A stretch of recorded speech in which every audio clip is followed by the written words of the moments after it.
Friends, இன்றைக்கி எங்கள் கார்டனில் வந்து நிறைய மேரிகோல்டு பூ விட்டுருந்தது. மழை பெஞ்சதுக்கப்புறம் பெருசாக பறிக்கல பூ எதுவும். ஒயிட் ரோஸஸ், ரெட் ரோஸஸ், பன்னீர் ரோஸ் எல்லாமே கொஞ்சம் வர ஆரம்பிச்சிருக்கு இப்போ தான். அதனால் அது எல்லாமே வந்து பறிக்கலாம் அப்படின்னு சொல்லிட்டு வந்துட்டேன். சில ஒயிட் ரோஸ் எல்லாம் பறிக்காமல் விட்டதுனால நல்லா விரிஞ்சு அப்படியே போயிடுச்சு. ரெட் ரோஸஸ், மினி பட்டன் ரோஸஸும் அதே மாதிரி தான் ஆயிடுச்சு. முலாம்பழம் இன்னொரு பழம் பாருங்கள், நல்லா பெருசாக இருக்குது. இன்னும் இது கொஞ்சம் பெருசாகும்னு நினைக்கிறேன். அது வந்து தரையிலேயே வேறு விழுந்து கிடக்கு, இருந்தாலும் அப்படியே நல்லா வளருது. பன்னீர் ரோஸ் பார்த்திங்கன்னா இப்போ தான் ஃபஸ்ட்டு 2 ரோஸ் ஸ்டார்ட் ஆகிருக்கு. அதனால் கொஞ்சம் குட்டியாக தான் வந்திருக்கு. ரோஸ்க்கு இனிதான் நான் வந்து உரம் கொடுக்கணும்.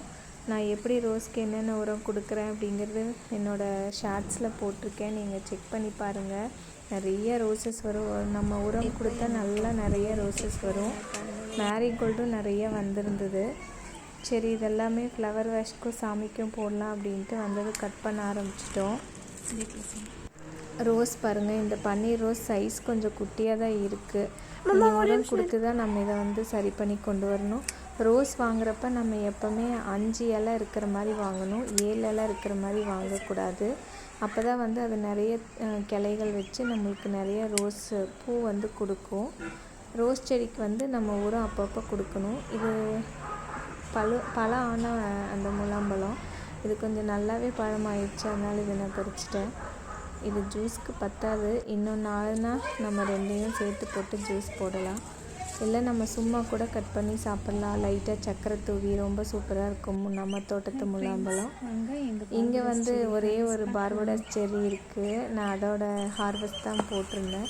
பாருங்கள், நல்ல கிளாஸியாக குட்டியாக இருந்தாலும் சூப்பராக ஃபஸ்ட்டு செரிங்க. இந்த சீசனோட ஃபஸ்ட்டு செரி வந்திருக்கு. அடுத்து நிறையா குட்டி குட்டி காய் இருக்குது. இது நல்லா பழுத்துருச்சு. அதனால் இதை பறிச்சிடலாம் அப்படின்ட்டு பார்த்துனேவே பறித்து சாப்பிட்றலான்னு தான் நம்மளுக்கு டெம்ட் ஆகும். அதனால் பறிச்சிட்டேன்.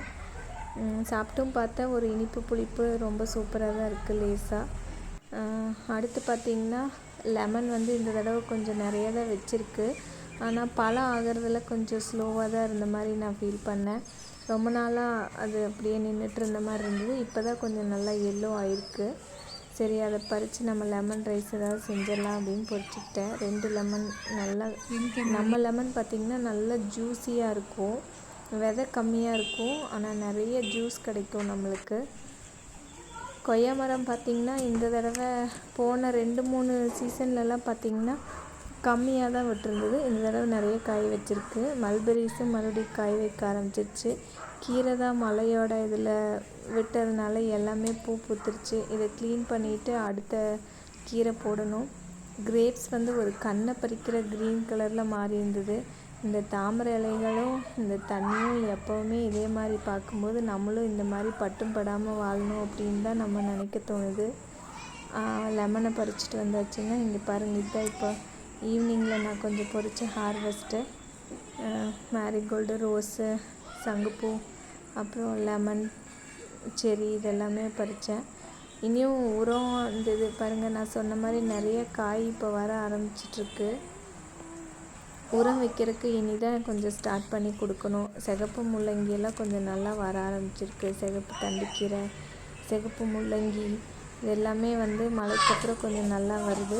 கீழே இருக்கிற முல்லைப்பூ செடியும் நல்லா வந்து மொட்டு வைக்க ஆரம்பிச்சிருச்சு. அதுவும் அரளி செடியில் ஏறி அதுவே நல்லா மொட்டு வைக்க ஆரம்பிச்சிருச்சு பாருங்கள். நல்லா அந்த பச்சை முல்லை பறிக்கவே ரொம்ப நல்லாயிருக்கு. முல்லைப்பூ பறிக்கிறது வந்து நம்மளுக்கு எப்போவுமே ரொம்ப ஒரு பிடிச்ச ஒரு விஷயமா இருக்கும் எனக்கு. பாருங்கள், ஒரு கை நிறையா ஒரு இது நிறைய கொஞ்சம் முல்லைப்பூ ஆகிருக்கு. இதே மாதிரி ஜாதி பூவும் பறிச்சிட்டேன் பாருங்கள். அதுவும் பாப்பாவோட கை நிறையா இருக்குது. 2ஐயும் கட்டி வச்சா நல்லாயிருக்கும். Thank you friends.